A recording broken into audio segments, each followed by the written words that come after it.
DGISPR lieutenant general Ahmad شریف چودھری نے کہا ہے کہ بلڈ اور بزنس ایک ساتھ نہیں چل سکتے. یہ نہیں ہو سکتا کہ ہم پر حملے بھی ہوں اور ہم پر تجارت بھی کی جائے. اور اس کے ساتھ ہی آپ کو بتائیں کہ پروگرام کیپٹل ٹاک میں بھارتی وزیر دفاع راج ناتھ سنگھ کے سندھ کے حوالے سے بیان پر air marshal retired Arshad Malik نے خدشہ ظاہر کیا ہے کہ بھارت سندھ کی طرف سے کوئی مس ایڈونچر کر سکتا ہے. اگر بھارت نے ایسا کیا تو اسے اس مرتبہ ساؤتھ میں بھی مار پڑے گی. سابق سیکرٹری خارجہ اعزاز چودھری نے کہا ہے کہ بھارت پاکستان پر حملے کی جرت نہیں کرے گا. بھارت بھڑکے لگا رہا ہے. اس سے بھارت اپنے آپ کو خطے میں مزید تنہا کرے گا. ہمیں بھارت کی گیدڑ پھپکیوں سے نہیں ڈرنا چاہیے. لیفٹیننٹ جنرل ریٹائرڈ عبدالقیوم نے کہا کہ اگر بھارت سندھ میں پنگا لے گا تو ان کی خالصتان ہمارے ڈور سٹیپ پر ہے. چیف آف ڈیفنس فورسز کے زیر سایہ ماضی کی طرح تمام فورسز مل کر جواب دیں گی.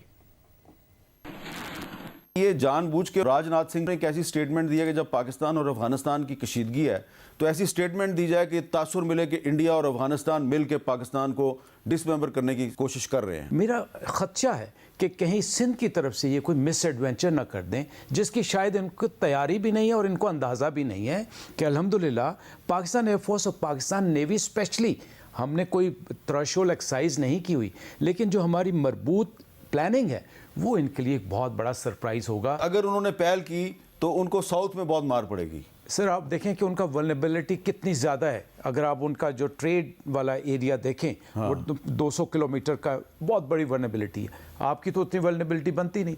دوسرا جو اب ہم نے ویپن لگایا ہے JF-17 کے اوپر اس کی رینج الحمدللہ اتنی ہے کہ وکرانت کو ان کو مزید پیچھے لے کے جانا پڑے گا. وکرانت جو ان کا فلیٹ ہے کیریئر ایئر کرافٹ کیریئر. میں نہیں سمجھتا کہ یہ ابھی تیار ہے کہ پاکستان پہ حملہ کر سکے. یہ اتنی بڑھ کی جو بڑکیں لگا رہے ہیں اس سے یہ مزید اپنے آپ کو خطے کے اندر تنہا کر رہے ہیں. تو میں نہیں سمجھتا کہ ان گیدڑ ببکیوں سے کوئی ڈرنا چاہیے، لیکن جواب دینا چاہیے. وہ ہم نے دیا ہے، بہت اچھا کیا ہمارے فورن آفس سے بھی، ہمارے جو آرم فورسز کی طرف سے بھی.